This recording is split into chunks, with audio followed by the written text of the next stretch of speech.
Or we can always take high ground from them. We can always dive their high ground. And I don't just for the record, I don't think Zarya Ryan would be a bad pick either if the dive tanks don't work with the same DPS. Yeah, no, I agree. This is great. So our goal here is Zarya, so I'm going to get bet they've got. All right, so our goal here is to take this high ground here to scout. So being up here lets us see pretty much every avenue of attack that the red team could possibly be taking here, whether they're trying to come out that way, come in to point this way, and mostly too if they're trying to control the mini room here. Right. Okay. Yep, here they are. They got McCree. All right. Yep, McCree, Ryan. Nick is DPSing now. Miski's on off. Yeah. All right, so looks like here, Red, you guys had McCree alone up here, which is kind of iffy. It looks like your plan here may have been to poke in the courtyard, maybe get a pick before you go to point. But I think what you guys should have done is as soon as you recognized that we had dive, I think instead going straight to point and just setting up hard there. Especially because we have a Pharah, which I think you guys probably already know, because Flash probably should have called that out when he was getting shot by it. So if you guys just went straight to point here, you could have set up inside, protected you from Pharah rockets, that sort of thing. But I think poking in this courtyard here, really with little to no hope of getting a pick on any of us up here, it's a little risky. So I would have gone straight to point. Let's go point. Let's go point. Take the fight on point. So this is kind of risky on my end here. I'm playing more like a Reinhardt. Luckily though, the healers, so, and again, this is because you guys were poking in the courtyard and didn't just get to point. Because that happened, your healers just got taken out pretty much immediately. And then this lets us do what we're about to do here. Had you guys gone to point here, this would have been a very difficult fight for us to take as dive tanks.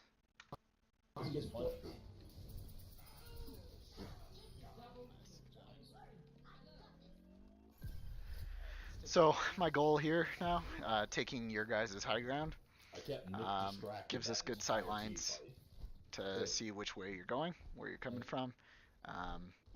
And also enough protection that I can watch your team comp. So here I noticed the Widow swap. They're trying to go for me because I just showed this. Yeah, so I'm telling Ink now to play tighter angles, use the building for cover more. This is a garbage jump. Pushing up. So my goal here, so I knew that most of red team here was trying to go low through the point. And I knew that the rest of my team was over here. So this is really risky on my end again. But my goal here is, especially because I know I have jump, and I went in here with my bubble cooldown up. So I came in knowing that I was going to try to do a pincer move here. So come in behind you guys, try to put a lot of pressure on your support while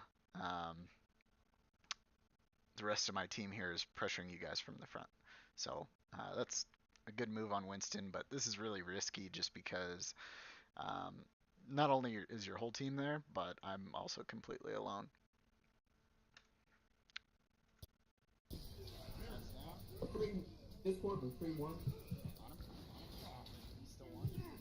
So what I end up doing here, and this is another good thing to just make sure you always have your map knowledge.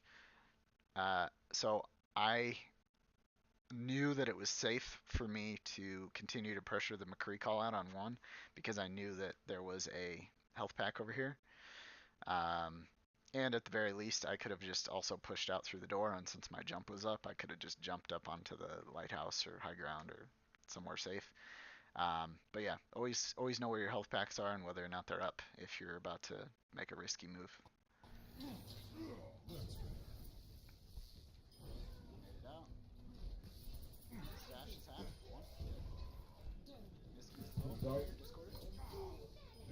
One. Nice job. So, good thing to keep in mind too, Winston's bubble is not really great at protecting against damage, but it is very good at blocking abilities. So, I dropped it there to block a flashbang that I was pretty sure was going to come out from the McCree. Because a flashbang fan the hammer on a Winston is pretty much a good kill. He could also flashbang me and get 2 headshots in, which again is pretty much a kill. So I dropped the bubble there to block his flashbang. So our team here makes a good, Yeah, they're in the room. yeah, so good positional call out there. So my primal just came back up. So my goal is to wait for you guys to start to push out, and then I'm gonna pop primal and try to knock a bunch of you guys off the map. That doesn't end up working here, but I'll talk through it. I'm gonna drop in behind him and try to boop him off. So I called it out. So here it is. So I was expecting most of the team to actually already be here. That way my boop could start to go. And then I think once I realized that, I probably could have saved my primal there. But instead, I knew that the positioning that I'm in here was such that I pretty much needed as much health as I could get. So Stash, something you could have done differently here. So because your entire team is back there, you actually, and this wouldn't put you in a bad position, you actually could have charged me here. And you guys could have gotten a kill on me here for sure. So just learning to recognize when it's safe to charge and when it's not, I think is something important, because you definitely could have charged and killed me there. I got the mercy. Nice. So Flash, you were kind of out of position there. That was. I got Zen. Oh, you're good. So this is a really good play here from Miski. He knows it's overtime. He knows he has to touch point. He's the only person who can do it at this point. And, you know, his grav isn't going to be very useful if you guys lose the fight. So it's a great move to get to point, ensure that you at least start overtime. Good move. I got there. I don't know that trance was necessary there, Immortal. Just we had already won that team fight. So I mean, again, I know this is probably the very last fight, and we'll probably just clean up Miski, but don't always just trance just because there's a grav. You know, make sure you're putting the thought into it that such a powerful ultimate deserves. McCree. That was a terrible jump. Yikes. Stash swings too much. Doesn't want to pull up his shield. So that advice you just got there from Pale, where he said that you swing too much and don't put your shield up enough, that's a yes and no kind of thing. I've seen, I think, both extremes out of you, where you'll just hold the shield up all the time, and other times where you just swing all the time. And that's very common out of somebody learning to play Reinhardt. So don't worry a whole lot about that. But just remember, very much like D.Va that I was telling you last night, as soon as your armor gets chunked down here, shield needs to be up. So the only exception to that is if you have like a Zarya and a Moira or a Mercy or something like that pocketing you, and you've already won a fight and you're just swinging to try to kill, you know, clean up the last few kills or something like that. But just always remember, rule of thumb, if you're shielding, sorry, not your shielding, if your armor's down, shield up. So I'm gonna fast forward this to the next match. Guys, I need anywhere to be honest. Alright, so what you're gonna see me do here is launch my shield to point. Recommend if you want to play Orisa at all, just start getting good at that. This is actually a pretty trash one. I way over launched it. Yeah, as you can see, it's in a real bad position here. But you can actually get it, so you launch it and it's already pre-set up here. And as you can see here, my next shield is already about to be up after that launch. So definitely on this map something to get good at, because it's going to enable us to for sure win the shield break battle against somebody who doesn't do that. So we're winning the shield break battle here. Stash, as you can, so this is a mistake I see a lot of Orisa players making, and we punished you for it. So your shield, you can play a couple different positions when you've got your shield up. So here, let me try to get me in a better position here to demonstrate this. I'll do it on my next shield placement. So that was a really bad fortify use on my end. I use fortify sometimes to stabilize my aim, which not a good use for fortify. You should pretty much only use it to if your shield's broken and you need to maintain your location, or your shield is broken and you're trying to retreat to cover, or if you want to press past your shield, fortify, and then go take a more aggressive position, and you know that you're going to be taking a lot of damage while you're doing that. But don't use it to stabilize your aim like I do here. Alright, so Stash, what I was trying to explain with these shields here. So you ended up dying because your shield was up right here, right? And you were about where Pale is right now. So when your shield breaks, because you were so close here, it gives you a very long distance to cover to get back and back around this wall, and it also gives you a very long distance to get back over here. So always keep in mind that wherever you're playing as Orisa, you need to have some kind of environmental protection to get behind if you're going to be playing close to your shield, or you can put your shield forward and stand pretty far back because there's no fall off damage on your weapon, so it doesn't matter how close or far you are to your target, it's going to do the same amount of damage. So just remember that wherever you are positioned in terms of your shield, just make sure that you can very quickly and easily get behind some kind of environmental cover. So let's say that this is a solid wall here, right? And just forget that the pit's here. A really good place to put your shield is so it's like this, right? So that part of it is actually inside the wall. That way, as soon as it breaks, bam, you can just bail immediately, get behind cover, wait for your shield cooldown, and then put it back up. So just keep that in mind. If you are going to play your shield close, make sure that you are close enough to environmental cover. If you're not going to play close to your shield, that's great. Just make sure that it's actually in a place that's useful for your team, and that you are in a position that you can quickly get behind environmental cover as well. So I think you'll actually see me doing this later too, so it should make more sense then if it doesn't already. So that's a good halt use there.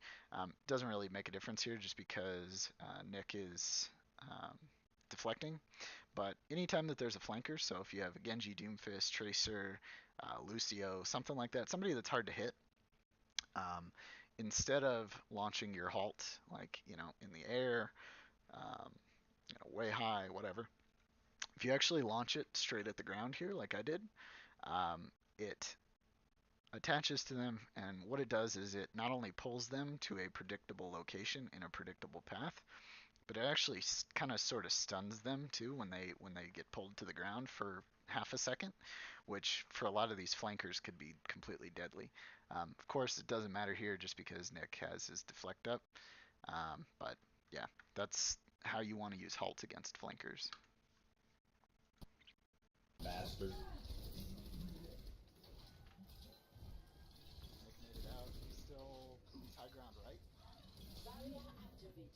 Can we stagger that? Alright, so Stash, if you see my shield positioning now, this is a perfect explanation of what I was trying to tell you. So my shield right now is in an advantageous position for my team. So the reason I set it up this close to the wall here is so that if Pale on his big fat Roadhog wants to sit right here, that way his hooks will ensure somebody falling right into the pit, and it also protects him from hooks and other halts. And also it allows us to maintain this point presence here without fear of a whole lot of damage. So that's why I put it up where it's at. But as you can see here, I'm actually positioned back by this wall because I can still do the same amount of damage to all these targets if I'm back here as I could if I'm right here. So this just gives me the extra protection of when my shield breaks, knowing that I can just, bam, get behind this wall and even this pillar to my left. Possibly. Pretty lucid at the moment. Back up point, back up point, back up point. Alright, so right there, and I've looked at that a couple times, but that wasn't because I launched my shield down and Miski was able to hit it just in time. Pale was actually a little too far to the right of my shield, so just something to keep in mind for everybody. If you're playing this map, and any map with any kind of death pit, just make sure if there's a shield for you, make sure you're using it. Pale, you vegan. I can't help you with Pale, I'm sorry, buddy. It's alright.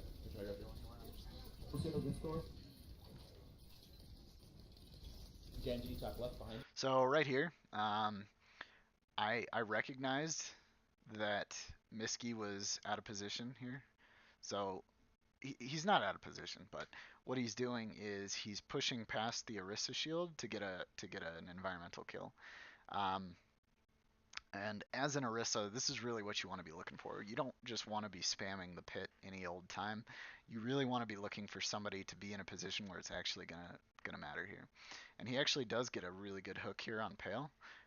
But because I recognized his positioning changing for that, I'm able to halt him into the pit. It's a kind of questionable halt on my end. I got kind of lucky there.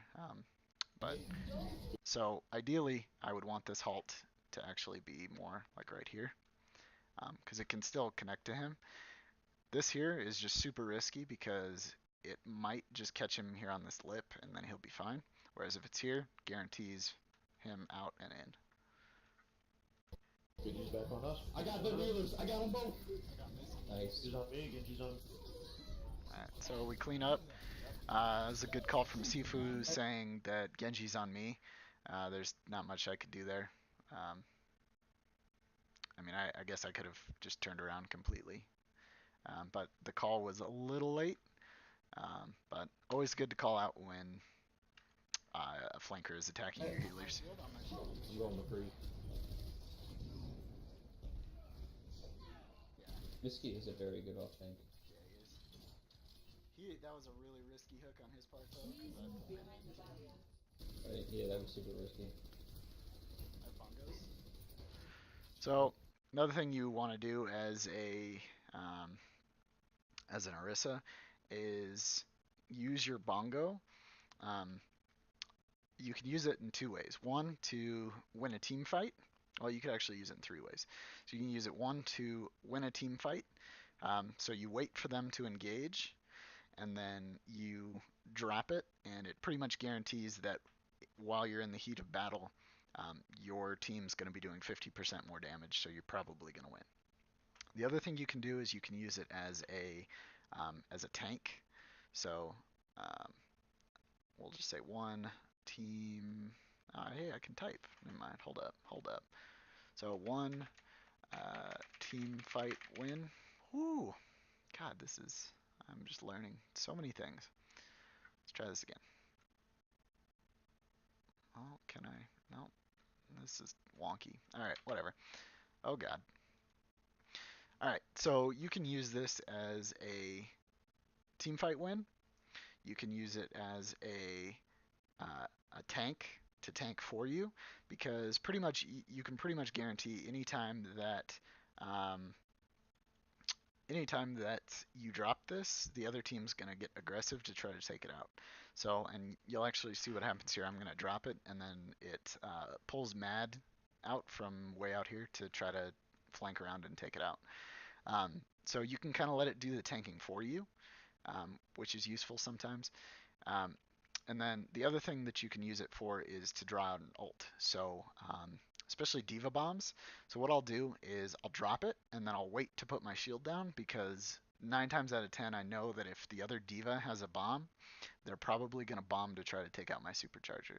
So what I can do is pull that out, drop it, wait for her bomb, and then turn and actually drop my shield in a place that will at least protect the team, but ideally also the supercharger. So those are just a couple different uses you can get out of it.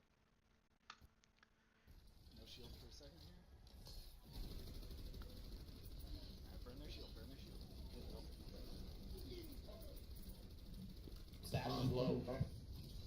Alright, so Stash, this is a now I see that there's a tracer back here, but this is still a just a general awareness thing. So you should know that even if there's a tracer here positioning you back this way, or a McCree or whoever's back here, I don't know what's pressuring you, but whatever's pressuring you over here, if you back up, you're just going to be right in our line of fire, and it's pretty much going to guarantee a kill against you. Whereas if you're here, you could actually push into this room, even if that's where the person who's attacking you is, or back around this way. It's still safer than backing into a place that you just know that you're just going to get blown up. I think you actually end up living here, but... Oh, yo, how the fuck did that get me of all Oh, things? okay, it was a Doomfist. Can I jump in the back? Alright, so I threw that up there. Here, let's go back here a sec. Can I jump in the back? Okay, so he says Mad's on me in the back. And really there's nobody that can really protect him. And at this point I know that Mad has Barrage. So what I'm going to try to do here is actually get Mad to Barrage. Which this is a good time for us to get that out. Just because we pretty much have this point on lock. Like we're getting close to like one fight territory. But also I know that we already have a death here, so if we can just bait it out now and get it to be used, you know, alone on me or something like that, we can actually get a little bit of use out of this supercharger, because it isn't the strongest ult in the world, but it is good for certain things like baiting out ults, as I mentioned before.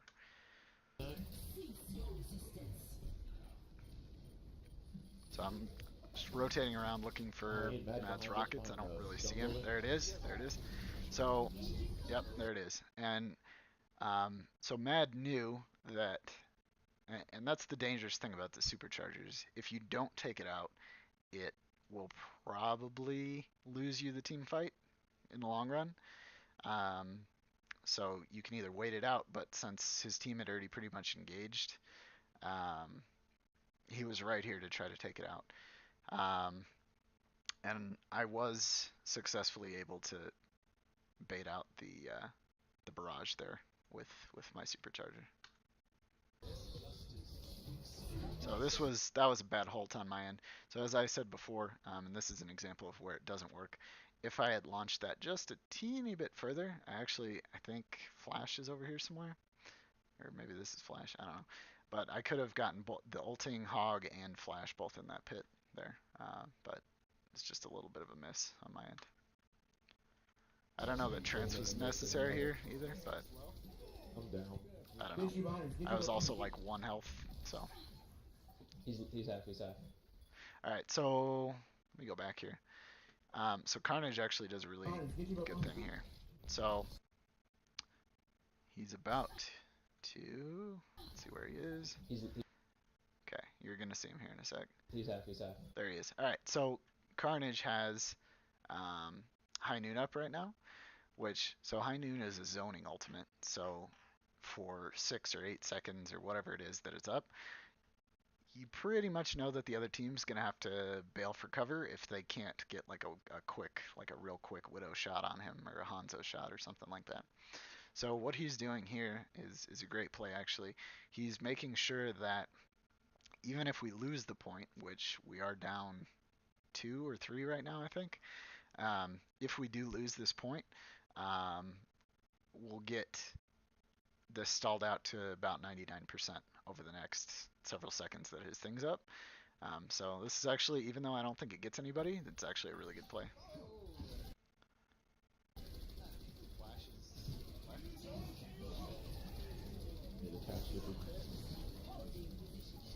So that was a good hook on Pale's end there.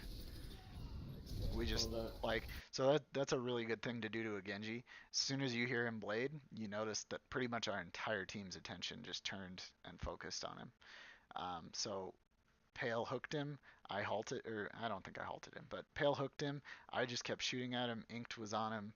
I think Nick was on him. So pretty much means that, okay, sure, the Genji might get a kill or two, but he's gonna die.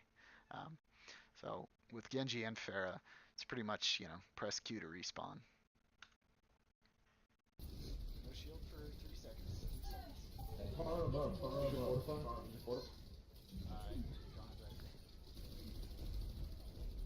seconds. So Stash, this is actually a good rotation by you. So we pretty much have this whole area here controlled, right? So even we've had this kind of area here controlled for a while now.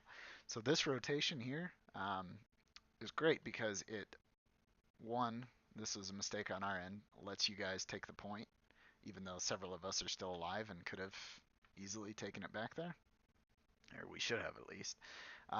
But this also allows you to, in an area that's pretty much really well controlled by us, contest. And it puts you in a position that's relatively difficult for us to contest you in, and is very accessible to your team. So this is actually a really good rotation here. Mad's all over me for Widow. There's one in the air. Watch yourself, Pale. Yep. Got him. Nice. So Carnage actually ends up making a swap to the Widow here just because Mad was putting so much pressure on our backline.